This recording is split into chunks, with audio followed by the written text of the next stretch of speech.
Ainda alguns detalhes importantes do procedimento da consignação de aluguéis e acessórios à locação.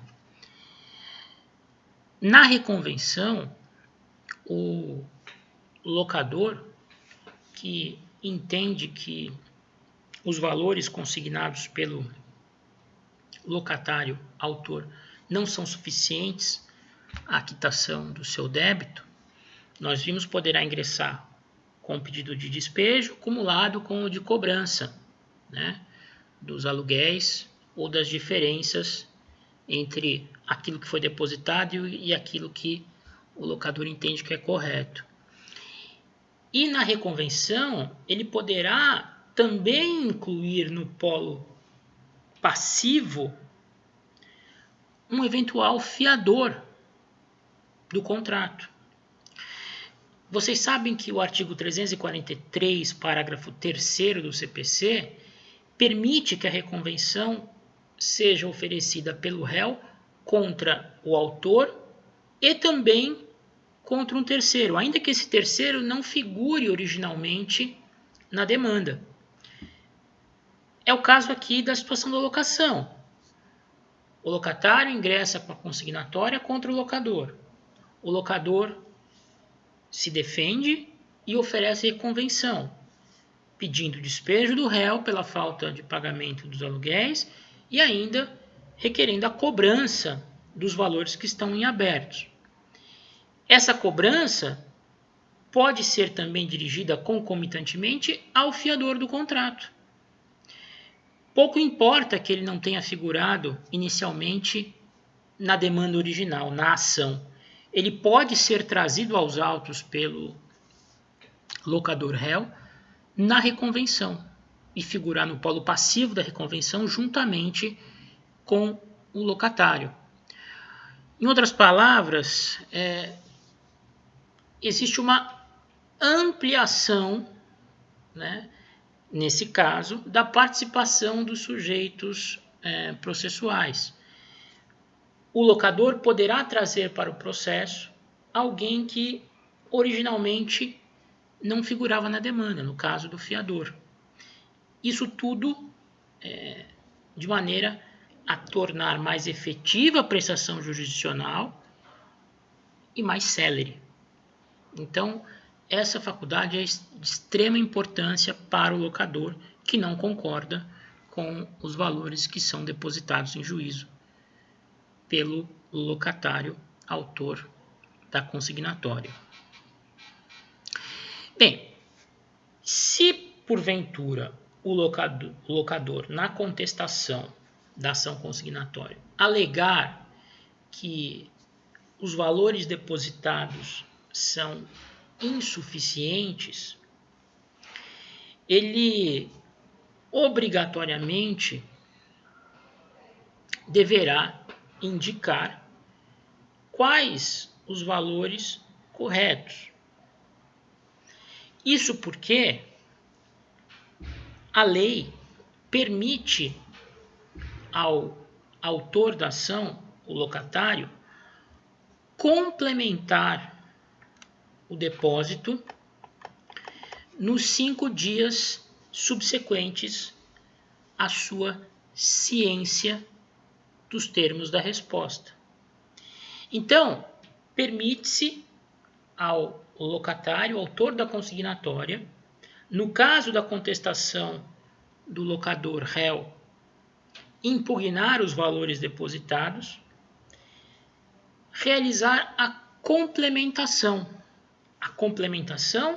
em atenção àquilo que o locador entende como devido.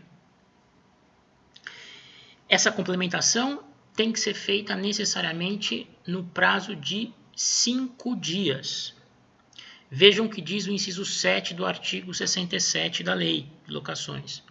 O autor poderá complementar o depósito inicial no prazo de 5 dias contados da ciência do oferecimento da resposta, com acréscimo de 10% sobre o valor da diferença. Se tal ocorrer, o juiz declarará quitadas as obrigações, elidindo a rescisão da locação, mas imporá ao autor reconvindo a responsabilidade pelas custas e honorários advocatícios de 20% sobre o valor dos depósitos. Então, notem que interessante. Se o locador réu impugna o valor depositado pelo locatário, autor da consignatória, abre-se uma possibilidade para o locatário não ficar inadimplente e assim não ter o despejo decretado. Despejo que pode ser decretado até mesmo na própria ação de consignação em sede de reconvenção, como nós vimos há pouco. Para evitar o despejo, o locatário deverá complementar o depósito, seguindo o quantum determinado pelo autor, pelo locador na sua contestação, acrescentando ainda 10% do valor da diferença, com uma espécie de sanção pelo fato de não ter inicialmente colocado à disposição do locador as quantias que de fato devia. Então, o depósito compreenderá a diferença apontada pelo locador na contestação, mais 10%, como uma espécie de sanção pelo descuido no depósito inferior ao valor que era devido. Feito esse depósito acrescido de 10%, o juiz não decretará o despejo, não determinará a resolução da locação, mas vai impor ao autor, locatário reconvindo,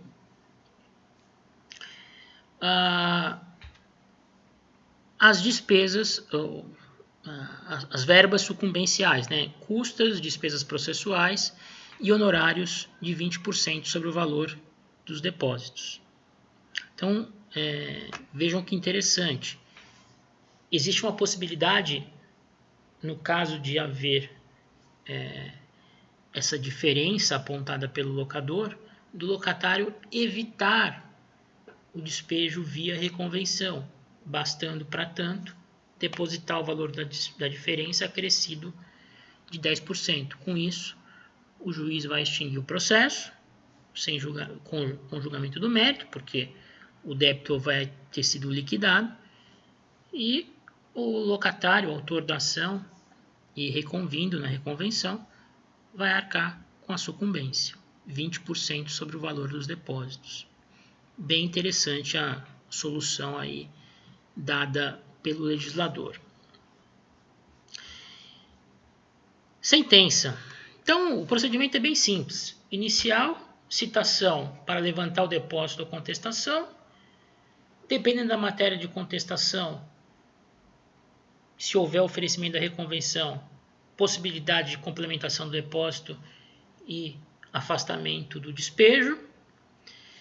Se a questão não envolver valores, mas outra matéria de defesa, alguma possibilidade de oferecimento de réplica pelo locatário. E aí, julgamento conforme o estado do processo. Normalmente, não há necessidade de se produzir prova. Pode haver necessidade, se houver decisão de saneamento e organização do processo, fase de instrução, sentença. Se houver como se julgar antecipadamente, o juiz já de imediato profere a sentença. Se o juiz entender que os depósitos feitos, que o depósito feito pelo locatário está correto, que não há mais nenhum valor em aberto no contrato de locação, o juiz vai julgar procedente o pedido e vai declarar extinta a obrigação, condenando o réu ao pagamento das custas e honorários advocatícios. Ou seja, o juiz vai estar reconhecendo que, de fato, não havia motivo para não ter ocorrido o recebimento extrajudicial, que os valores depositados estavam corretos e que, portanto, o autor, locatário, tinha razão. Tendo razão, pedido procedente, condenação do réu ao pagamento das verbas sucumbenciais. Se porventura também o credor receber no processo requerer o levantamento, dando quitação dos valores depositados, o juiz também vai julgar procedente a ação e vai impor ao réu, locador, o ônus da sucumbência. Agora, se porventura a sentença concluir pela insuficiência do depósito, sempre que possível ela deverá determinar o montante devido, o que ficou em aberto pelo devedor.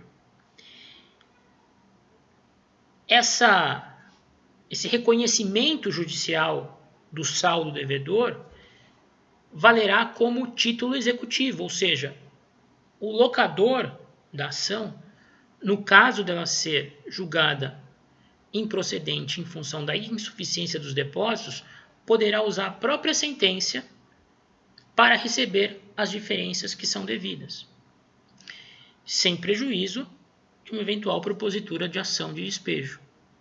Ok? E a sentença, vocês sabem, não tem efeito. A apelação pode ser, a sentença pode ser passível de apelação, mas essa apelação não vai ser recebida no duplo efeito, apenas no efeito devolutivo. Então vocês podem perceber que o procedimento é bem simples. Outra coisa importante, vocês sabem que a obrigação relacionada a pagamento de aluguéis e acessórios à locação são consideradas obrigações de trato sucessivo, porque elas acabam se renovando periodicamente, mês a mês.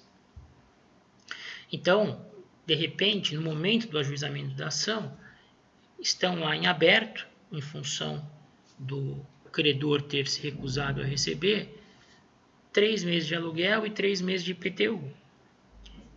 Esse valor vai ser discriminado no inicial e o autor da ação, o locatário, vai depositar o valor correspondente a 3 meses de aluguel e IPTU nas 24 horas seguintes à citação do réu. O que acontece? Seguramente, porque o processo não vai se resolver em menos de um mês, porque existem prazos a serem observados, e o prazo, por exemplo, de contestação é de 15 dias e 15 dias úteis. Enfim, e pelo atraso da própria máquina judiciária, esse processo não vai ser resolvido antes de 1 mês, 2 meses, 3 meses, talvez. Então, outras obrigações irão se vencer no curso da demanda. E o locatário deverá, a cada vencimento, efetuar o depósito correspondente em juízo. Tá certo? O locatário deve depositar as parcelas vincendas, à medida que elas forem se vencendo, em juízo. E mais, outra coisa importante, valores incontroversos podem ser a qualquer momento levantados pelo locador, réu da consignatória. É o que diz o parágrafo único do artigo 67. O réu poderá levantar a qualquer momento as importâncias depositadas sobre as quais não penda controvérsia. Então, se eles estiverem discutindo, por exemplo, valores, o que for incontroverso, o réu pode levantar. Então, ele pode, ao mesmo tempo, oferecer contestação ao pedido inicial e requerer o levantamento imediato dos valores incontroversos. Ok? Então, sobre a consignação de aluguéis e acessórios à locação, nós espero termos resolvido o tema. Qualquer dúvida, eu estou à disposição aí para esclarecer, tá bom?